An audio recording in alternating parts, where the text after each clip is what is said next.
States, accompanied by the Vice President of the United States.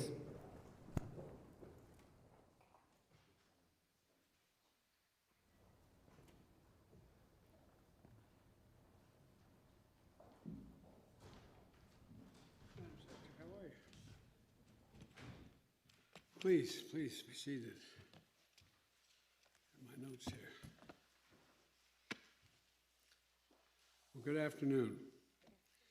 If you hear a little noise in the background, it's because I'm supposed to be getting on a helicopter to head to North Carolina, which I'm going to be doing right after this. And the Vice President and I, though, want to lay out what we just settled, at least for the moment, with our friends, the bipartisan group of senators. I said many times before, there's nothing our nation can't do when we decide to do it together, do it as one nation. Today is the latest example of that truth in my view.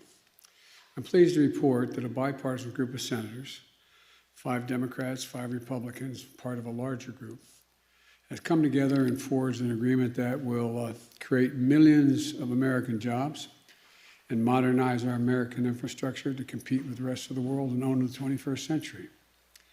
I want to thank them for working together and for raising their ideas and concerns with me and with the Vice President, as well as with our Jobs Cabinet.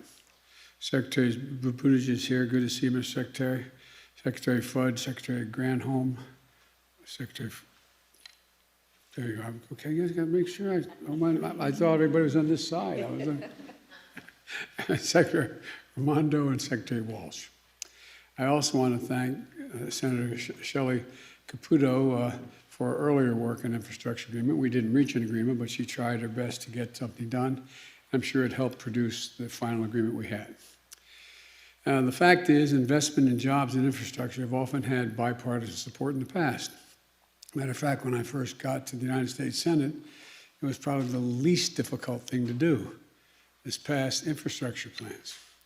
But even so, it's been a very long time since the last time our country was able to strike a major bipartisan deal on American infrastructure, which is so badly needed, I might add. We devoted far too much energy to competing with one another and not nearly enough energy competing with the rest of the world to win the 21st century. The investments we'll be making as a result of this deal are long overdue. They'll put Americans to work in good-paying jobs, repairing our roads and our bridges. They'll deliver high-speed internet to every American home, bringing down the price that people pay now for internet service. And they'll close the American digital divide, as been driven home by every mother and father with a child at home during the COVID crisis. That is, thank God, abating, and kids not being able to be in school. It's going to put plumbers and pipe fitters to work. It's going to replace 100% of the nation's lead water pipes, so that every child, since the creation of Amtrak, you all know I have nothing but affection for Amtrak, having traveled over 1 million miles on it, commuting every day, but it's a big deal. This agreement is going to create new financing authority that's going to leverage private capital and infrastructure and clean energy projects. It'll provide folks with good-paying jobs that can't be outsourced, the kind of jobs that provide a middle-class life with a little bit of breathing room for American families. My dad used to say, being in the middle class is just being able to take that extra breath. I mean it sincerely. Think about all the people who can't take that breath because they have no margin for error. We're going to do it all without raising a cent from earners below $400,000. There's no gas tax increase, no fee on electric vehicles. And the fact is, we're going to help ensure that we make sure that everybody in America is in a position to be able to do what need be done. And so, let me be clear, we're in a race with China and the rest of the world for the 21st century. They're not waiting. They're investing tens of billions of dollars across the board, tens of billions. I just came back from Europe, meeting with the G7, as well as with NATO, as well as with the EU, and as well as with Mr. Putin, all separately. There's massive investment going on among the autocrats. One of the underlying questions is, can democracies compete with autocratic enterprises in the 21st century? And this is a big move toward that, being able to compete. We have to move, and we have to move fast. And this agreement signals to the world that we can function, deliver, and do significant things. These investments represent the kind of national effort that throughout our history has literally, not figuratively, literally transformed America and propelled us into the future. The Transcontinental Railroad, the interstate highway system, investments that we made together that only our government was in a position to make. Now, we're poised to add a new chapter in that American tradition. Let me be clear. Neither side got everything they wanted in this deal. That's what it means to compromise. And it reflects something important. It reflects consensus. The heart of democracy requires consensus. And this time a true bipartisan effort, breaking the ice that too often has kept us frozen in place, prevented us from solving the real problems facing the American people. This deal means millions of good-paying jobs and fewer burdens felt at the kitchen table and across the country, and safer and healthier communities. But it also signals to ourselves and to the world that American democracy can deliver. And because of that, it represents an important step forward for our country. I want to be clear about something else. Today is a huge day for one half of my economic agenda, the American Jobs Plan. It delivers clean transportation, clear water and clean water, universal broadband, clean power infrastructure, and environmental resilience. In these areas, invest 2/3 of the resources that I proposed in my American Jobs Plan, 2/3 of what I call for in those areas. But I'm getting to work with Congress right away on the other half of my economic agenda as well, the American Family Plan, to finish the job on child care, education, the caring economy, clean energy and tax cuts for American families, and much more. For me, investment in our physical and human infrastructure are inextricably intertwined. Both make us better off and stronger. The case for these investments is clear. Economists, left, right, and center, independent Wall Street forecasters, they all say that these kinds of public investments mean more jobs, more workers participating in the labor force, higher productivity, and higher growth for our economy over the long run. Both need to get done. I'm going to work closely with Speaker Pelosi and Leader Schumer to make sure that both move through the legislative process promptly and in tandem. Let me emphasize that. And in tandem. We need physical infrastructure, but we also need the human infrastructure as well. They were part of my overall plan. What we agreed on today is what we could agree on, the physical infrastructure.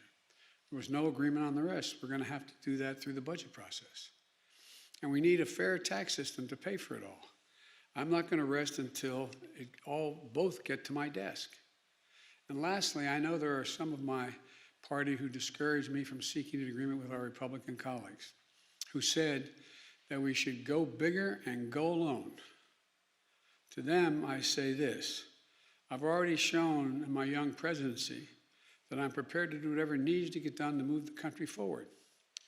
That's what I did with the American Rescue Plan, which is $1.9 trillion. Let me say this: when we can find common ground, though, working across party lines, that is what I will seek to do. The reason why is because the broader support a proposal has in Congress, the stronger its prospects for passage. Working together when we can allows us to make bipartisan process whenever possible without foreclosing the right and the necessity of moving forward on a majority basis when we are at deep odds with one another, so-called reconciliation process. And for the deal being announced today, there's plenty of work ahead to bring this home. It's going to require hard work and collaboration. The committee chairs and the ranking members are going to play a major part. There are going to be disagreements to resolve and more compromise to be forged along the way.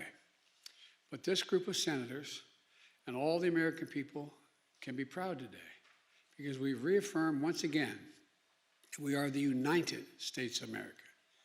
There's not a single thing beyond our capacity that we aren't able to do when we do it together. I know a lot of you in the press particularly doubt that unity is possible, that anything bipartisan is possible. It's hard, but it's necessary, and it can get done. So I want to thank you all, and God bless you. And now I'll take a few questions before the helicopter leaves without me from the press. Mr. President, what assurances do you have at this point that you have sufficient Democratic support both in the Senate and the House to move both on this bipartisan deal and on the reconciliation package? You always ask me those things. Nobody knows for certain. It's your job, but you know it's not a reasonable question. And the reason I say that, I may be being critical. The idea of my telling you now that I know what every senator, how they're going to vote, is just not, I don't know that. I do know that among the roughly 20 bipartisan groups of senators and senators that I met with, well, only 10 were here today, but that group, that we had an agreement. For example, I talk about, well, why would Biden compromise? Well, when's the last time, if you had asked me whether or not I'd be able to get passenger rail service for $66 billion worth, largest investment ever since Amtrak came about. I asked for 90, got 66 billion. Talk about public transit, $49 billion for public transit.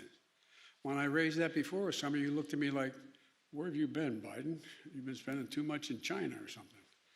I haven't been to China. Electric buses, $7.5 billion. I asked for 15. I couldn't get all of it, but we compromised. Electric infrastructure, that is charging stations along the roads. I asked for 15, I got 7.5. These are significant down payments on things that we finally got after the skillful negotiation on the part of my cabinet and my team led by Mr. Ricchetti.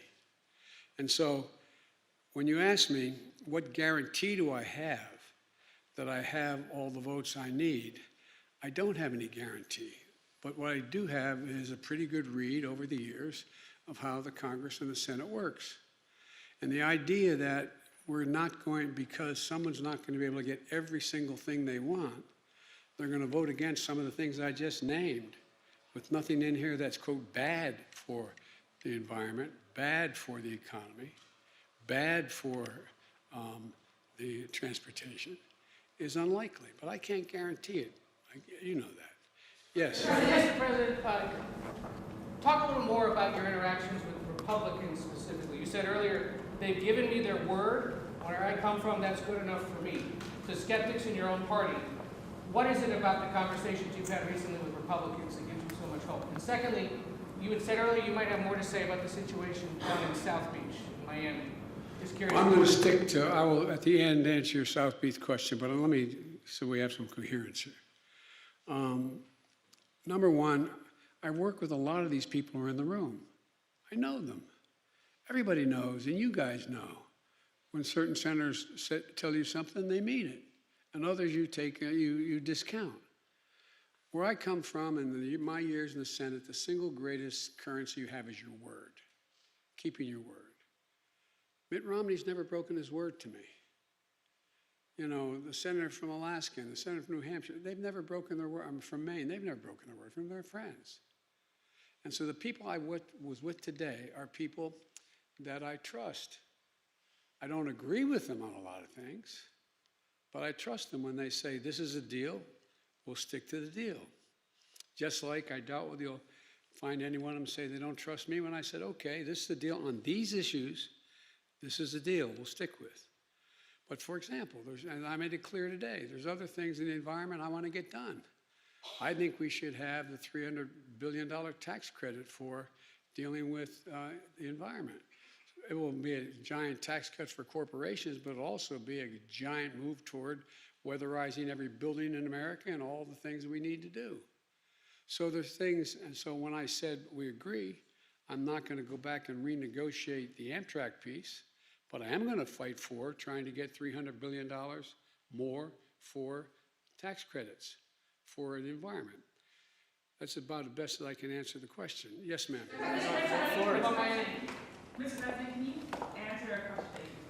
Thank you so much. My question is on the timeline. There are families who are looking at the family plan and wondering when that help is coming. Can you talk, they said they're going to be promptly and in tandem, but can you say anything more about that? And what does this signal for future deals? There's still things like voting rights and policing reform that are not able to get bipartisan deals. What does this tell you? What have you learned in talking to Republicans about what could happen in the future? Let me take, you asked 3 essay questions, and legitimate questions. Well, you asked 3 of them. The first one related to what again? The first one's on the timeline. When do you think this to track? And you said when people are waiting for relief. Yes. I got them $1.9 trillion in relief so far. They're going to be getting checks in the mail that are consequential this week for childcare. A lot has been happened already, number 1. Number 2, I'm going to fight like heck to get them the rest of what I think has to be done. On education, for example, my proposal was in the family plan, early education and free community college. I'm going to fight like the devil to get that done. But it's not going to be with Republican help. I'm going to have to get every Democrat and do it through reconciliation if it gets done. So that's number 1. I think, based on my being out in the street and polling data, I think the people who need the help the most trust me to be fighting to get them the help they need. They know who I am and they know my record. With regard to the issue of what about voting rights? Voting rights is maybe the most consequential thing. I think I'm going to be going around the country, spending time making the case to the American people that this just isn't about showing an identification that this is who I am when I vote. This isn't just about whether or not, you can provide water for someone standing in line while they're waiting to vote.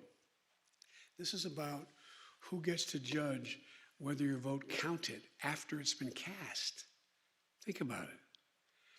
Up to now, every state and the federal government has assumed that there would be officials who were appointed and/or elected in states where the election commissioners bound by an oath that they would uphold certain requirements to make sure the vote was honest and fair. What these guys are trying to do now, in rough approximation, is say that if we don't like the way the vote turned out and we control the state legislature, we're going to say the vote didn't count. And we're going to recount. That's never happened before. It's wrong. Who in God's name, as my mother would say, died and left them boss? Your vote has to count when you cast it.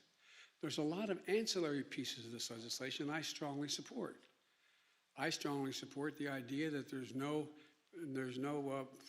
I had my way, there'd be no private contributions to see who gets elected, how much money you raise. If I had my way, then I think it's really important that every election day would be a day off, because people who work certain shifts can't make it to the election. I would make sure there's automatic registration when you turn 18. That's what I think everybody thinks this fight is about. And it's a worthy fight, but it's much more profound than that.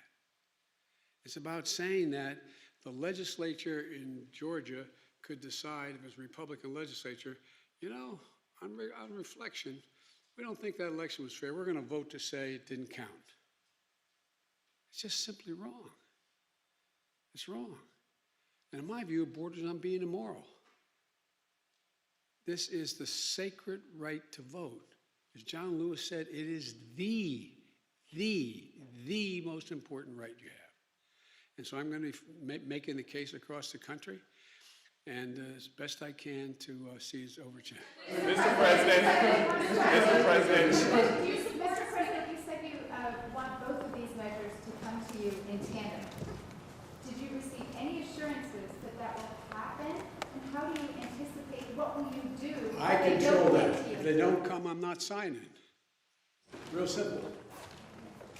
So what I expect that in the coming months this summer, before the fiscal year is over, that we will have voted on this bill, as well, the infrastructure bill, as well as voted on the budget resolution. And that's when but if only one comes to me, if this is the only thing that comes to me, I'm not signing it. It's in tandem. Mr. President. Do you support then Speaker Pelosi's stated plan to hold the bipartisan deal in the House until the Senate also passes reconciliation? Do you support that sequencing on her part? Yes. But Mr. President, you're all Mr. talking President. on the same page about the reconciliation package. So by moving forward with this two-track system, are you putting the bipartisan bill in jeopardy? Sure, the bipartisan bill was, look, the bipartisan bill from the very beginning was understood there's going to have to be the second part of it. I'm not just signing the bipartisan bill and forgetting about the rest that I proposed. I proposed a significant piece of legislation in 3 parts.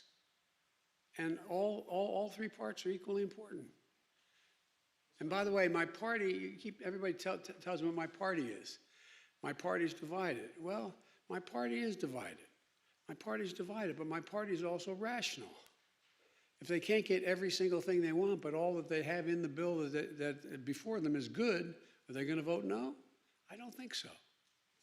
Yes. President, are you, 48 hours ago, it seemed like this deal was kind of in a rough place or didn't necessarily have a path forward. What clinched it? What changed the dynamic that you saw? And also, would you be willing to include a debt ceiling increase in either of the 2 vehicles you're talking about? There's probably going to have to be debt ceiling. Whether it's included in either of these bills is not relevant. It depends on what the leadership in the House and Senate thinks how they should proceed, number one. Number two, you notice I didn't have that bleak view you all had. You said 48 hours ago it didn't look good. It looked good to me 48 hours ago. Looked good to our team 48 hours ago. 72 hours ago it looked good too. Wasn't there yet. But you guys know me too well. I'm going to be crazy the next 4 years because I'm going to tell you the truth as I see it. I know the Senate and the House better than most of you know it. I've bet my whole life that's what I've done. Doesn't mean I'm going to turn out to be right all the time.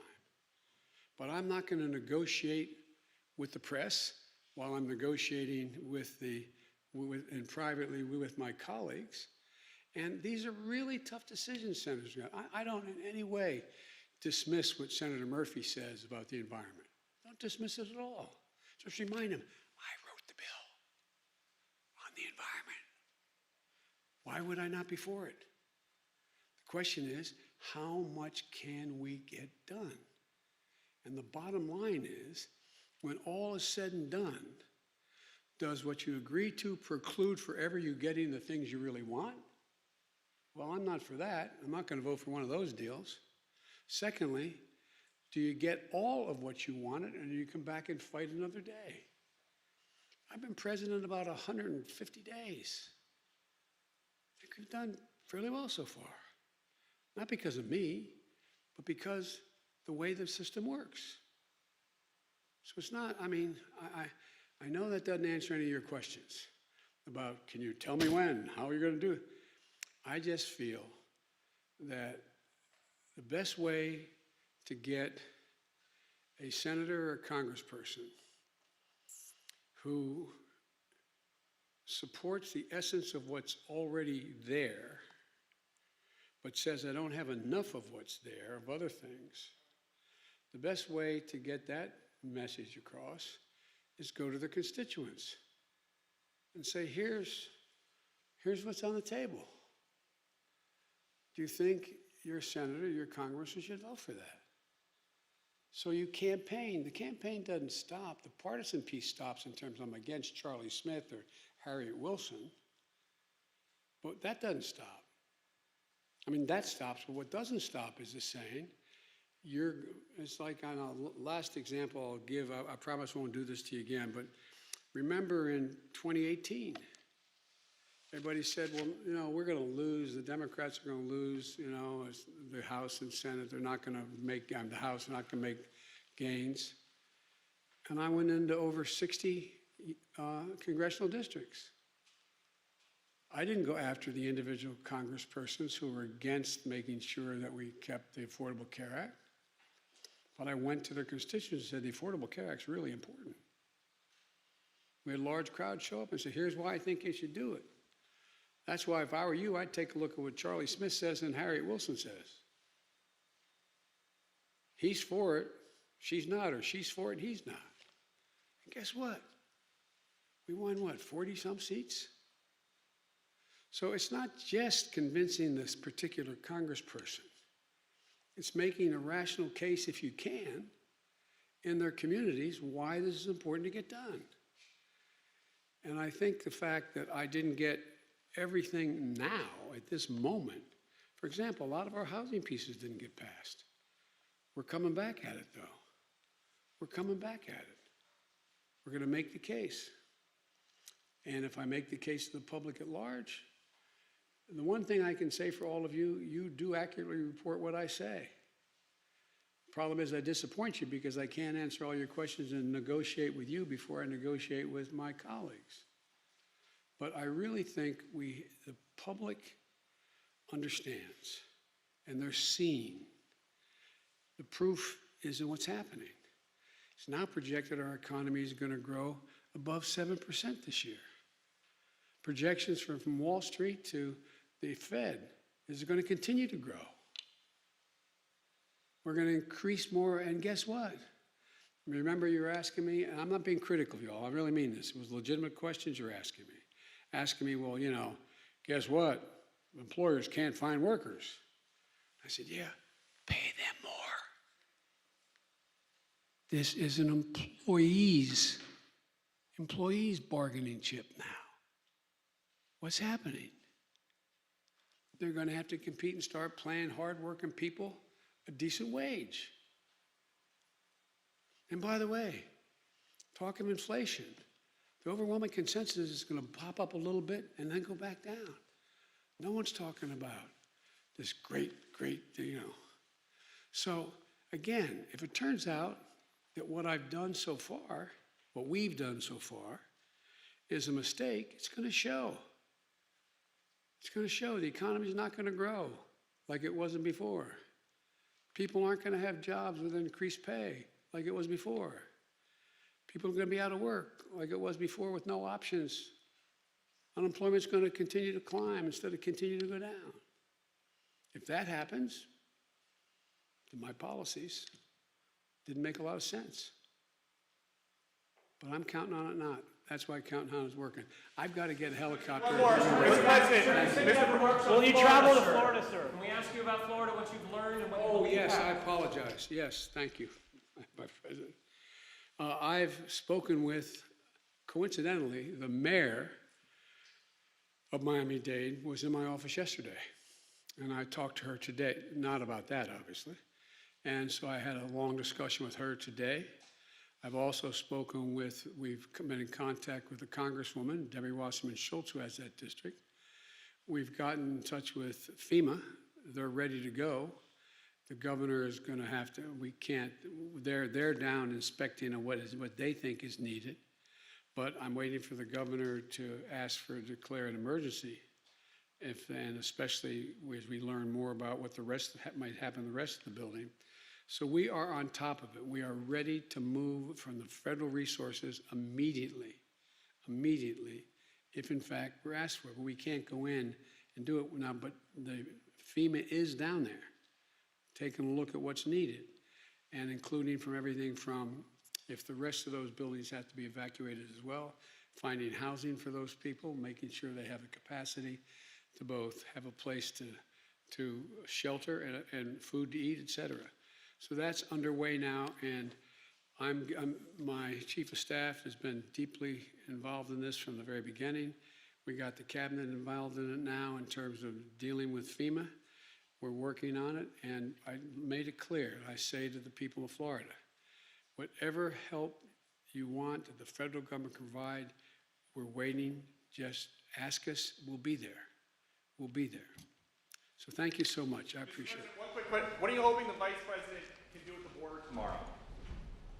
Done a great job so far, and the reason why it's important that she goes down, she's now set up the criteria.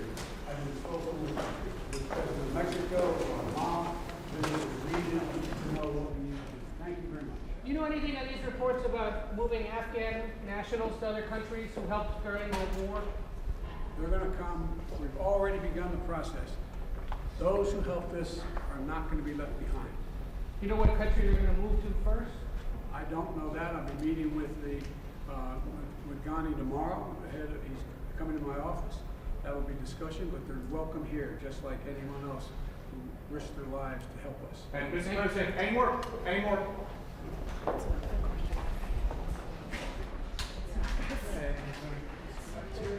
You're in the pool,